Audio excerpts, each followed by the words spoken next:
I hate the meta. And what I mean by that is I hate playing meta decks. Now, I recently went to the Munich Sector Qualifier in Germany with the goal of playing an off-meta deck and trying to get that showcase. If you make day 2, the person who did the best with each leader will get the showcase for that leader. So my goal was not to win the event, but to get the showcase. So to prove I can do well with an off-meta leader, I went with Ahsoka ECL. Are you crazy? Are you out of your mind? I'll tell you how well I did, but first, let's look at the deck. So, Ahsoka. A lot of people don't even know what she does. So the leader is red heroic, just like Sabine. She flips on 5, so she flips 1 turn later, which is a huge setback. However, the reason why I think she shines is because she has the action of buffing your own units by 1, whereas Sabine has to ping her own base as well, so she does better on aggro decks. The biggest concern when building a deck was how hard coordinate was to get off. Turns out it's really easy, and I'll show you how I do it in a second. So she flips on 5 to become a 3/6, and then if you have coordinate, she gets +2, so she becomes a 5/6 on turn 5. Which, if you do the maths, Sabine, let's say she pings you every single turn, and she flips by turn 5, she'll do 9 damage. Essentially, you're kind of behind in that aspect, unless you have pinged twice yourself with the coordinate. You flip and you also equip her lightsaber, because when you equip a lightsaber, she's essentially a hotshot blaster, but for 1. So she gives it +2/+0. So she attacked for 7, which is absolutely huge. And the best thing is, everyone forgets about this card. So in the game 1, you can just win because they have no idea how much damage she can output. A lot of the times, they just forget. So onto the actual deck. How is it different to a Sabine? Well, you've got the 3 Ahsoka lightsabers, which we said is great because she obviously attacks for 7. Then you've got 3 Gungis, which are a little bit unique with the Sabine. Some Sabines don't run them, I run them, because you want your units to stick around, so he beats Ping Tarkin Town. We also have 2 Poe Damerons, and I'm not talking about the red one, I'm talking about the green one. The reason why, because let's say they completely clear your board. On your flip turn, what you can do is you can play Poe, split them, flip Ahsoka, and you've already got coordinate on, and you still have that 1 extra resource for your lightsaber, so you can still attack for 7 when she flips, even if they completely clear the board, which is so key. I've got 3 Peacekeepers, which is also not too uncommon, but I just, once again, want beefier units just to be able to survive. Right, so how did I do? Well, first game, I was against a Boba Data Vault. Now, this is by far one of my hardest matchups, because the amount of indirect damage just is crazy, especially when I have to put it on my units, because I've only got a 25 HP base, so you kind of have to put it onto your units. So it was a tough matchup, and we lost that one, unfortunately. So losing the first game was not the best. Then into game 2, another really bad matchup, which was Kira Data Vault, which is basically the same story. So I did go 0-2. Now, to make it into day 2, I had to get 6-2. So I had to literally submarine the entire tournament. I had to get 6 wins in a row. So game 3, I was against the closest thing that could be a mirror, which was Sabine. Now, I actually think it's a favorable matchup in Sabine for the reason why I listed earlier, in that I essentially get her ping, however, it doesn't ping my base too. Yeah, this is a favorable matchup with me, and I managed to get the win. It was a very close game. I mean, every single aggro deck is normally a close game, but luckily I managed to get the win. After that, I was against one of the Gonk Gang members, and I was against Piet Red. Now, Piet Red, I haven't really play tested much against Piet Red, but I managed to get the win. So that brought me to 2-2. Then after that, I was against a Yoda. Now, a Yoda is also a favorable matchup because it's quite a slow deck. I'm playing multiple cards per turn, so they can't really control it that much. Then I managed to get the win there. My next matchup after that was another Yoda, which I managed to win again, which was great for me, which then put me to 4-2. So I had gone 4 wins, 2 losses, which is crazy. So I was only 2 games away from getting that showcase. And my next matchup was Mother Talzin, and this is a really hard matchup for me just because they're all about board control, so it's so hard to get coordinate on. And unfortunately, I did lose this one. So I lost out on the showcase on the second to last match when 4-3 at this point.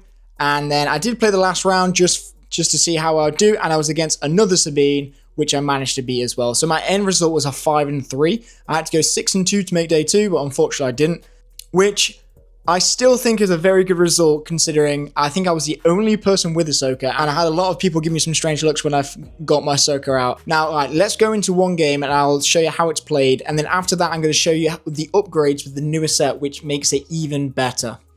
Right, so here we go. Boba Day, well, once again, this is a really tough matchup, but that's fine. Right, so we're going to keep this hand. Yeah, we'll keep this hand. It's not the best, but we've got a lightsaber. We're going to probably get rid of the 4 cores and the arm to the teeth just because it has smuggle, but...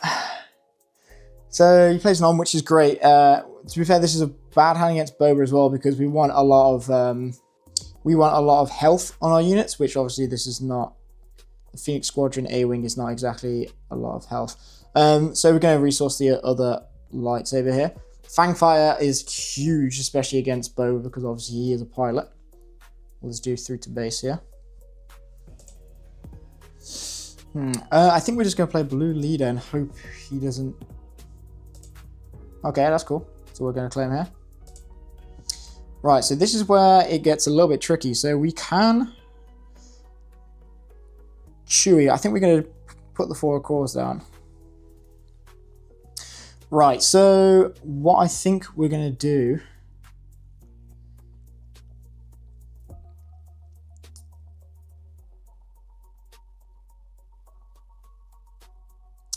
is, I think we're going to go straight to the base, but I think we'll go straight to the base with the Phoenix Squadron A-Wing. Depending on if he attacks with the droid missile platform, we'll go straight to the base of this.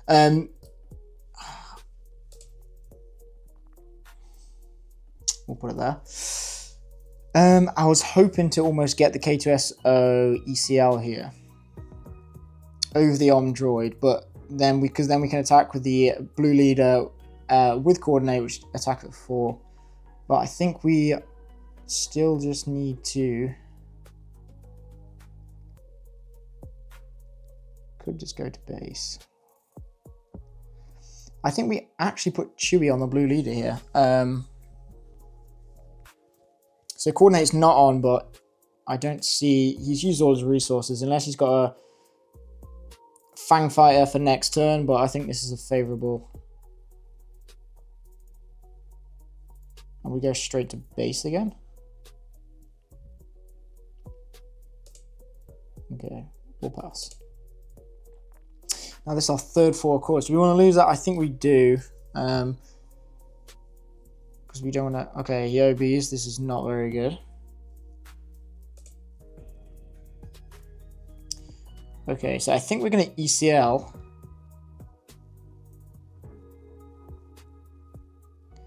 But the question is where? I think we're going to ECL... No, we're going to just attack first, just to see what he does. Okay, that's good for us, because we're going to ECL the K2SO over here. We want him to go to the base. I know we're getting a little bit strapped for damage here, but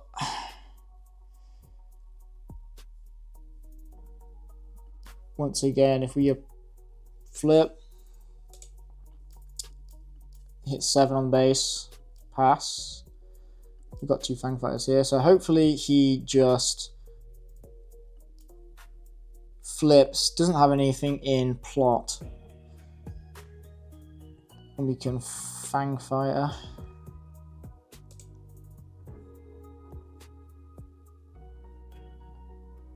We'll go 3 to base. Nice game. That was a great win, because once again, Boba Day of Vault is a tough match for us. Especially how we didn't have any Peacekeepers, we didn't have anything with high health. So I was very surprised we managed to get the win there. But anyway, so let me show you the deck upgraded with the new set cards. So we have 1 Jar Jar just because it is good. It flip. The +2/+2 is great on the flip. If you don't have a lightsaber, it's good just to do that. Also, it helps turn on coordinate, so it is just good. Then we got Nemik, which is insane. I mean, it comes in with hidden, so it's so hard to kill on the first turn. And then on top of that, when it dies, it makes into the body, so it helps turn on coordinate. It's just amazing. I've also got one outer Rim Constable, and that's just because it's in place of one of the Fang fighters, just because it's a cheaper Fang fighter. It's easier to remove because it's only got 1 health, but I do think it being that one cheaper is really useful. I've also added 3 Academy Disciplinarian, I can't really pronounce it, but it's basically, because we don't have the Rebel package, it's essentially the Fleet Lieutenant. We've also got 2 Ahsoka. We've only got 2 Ahsoka because 3 is a little bit too much. Her damage output isn't that good, but the reason why we have her is A, the action economy is amazing, and on top of that, it's another target for her lightsaber, which is so key because once again, it's a hotshot blaster for 1, so it is so good. We've also added Sudden Ferocity because it's just great on her flip turn. Once again, if you have a Jar Jar and Sudden Ferocity in your resources, you use them both. Ahsoka is hitting for ridiculous amounts of damage. On top of that, another addition is Queen Amidala. Once again, she comes out on the flip turn and she just turns on coordinate on herself. Hits for 5, which is great, and the spy tokens are also just good. So yeah, that's the updated version. Let's get into a game. As I did say, I do think it gets even better with this new set because the second Ahsoka is amazing because her lightsaber is once again, it's like a hotshot blaster. So you essentially have another target for a hotshot blaster, which is crazy. Now, anyway, so what we got here? Right, so we got Nemik, which is the best turn 1 play, I think, that we got because it keeps on coordinate even when it dies. So we'll keep this. We'll resource Cassian and a Fing Squadron A-Wing. We don't really need them. Here, so they're probably going to be space heavy. We'll see. Now, this is a bold move, but I do think an early ECL is not a bad shout in these stacks. So we're going to actually early ECL on the Gonk Droid. I know it sounds stupid, but we don't want him to ramp. So we'll pass there. Peacekeepers are great. We don't have... Sabine gets a lot worse without the ECL, but we're still going to keep 1. No, actually, we're going to get rid of the Phoenix Squadron A-Wing. Okay. So yeah, go base. Pretty easy. Now, what do we want to do? I think we play a Peacekeeper. Ooh, and we get rid of the 4 cores. We don't need it right now. Yep, makes sense. Yep, disclose Sabine. Let's attack with the spy first.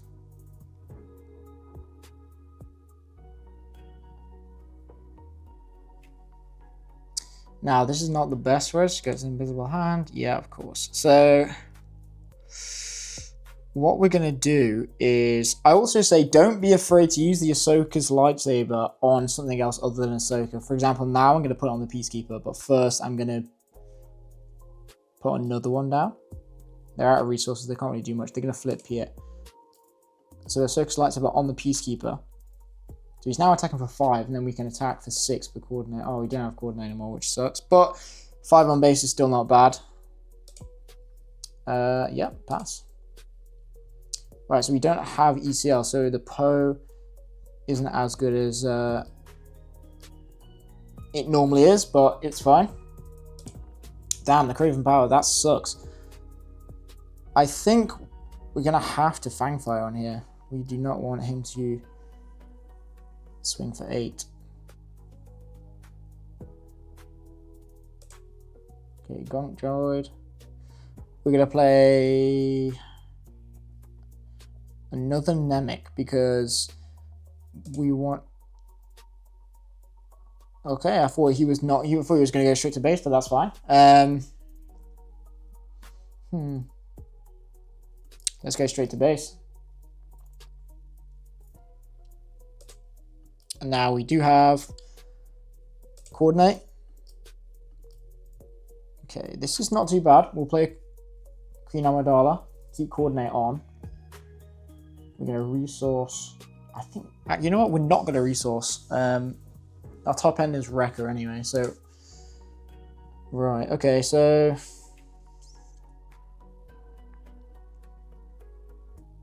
let's go with the Padme.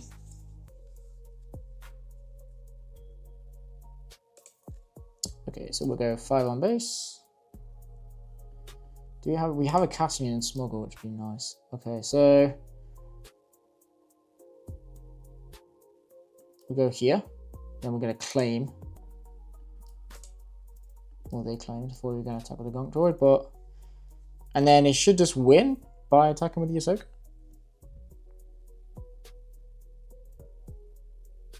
Is it GG?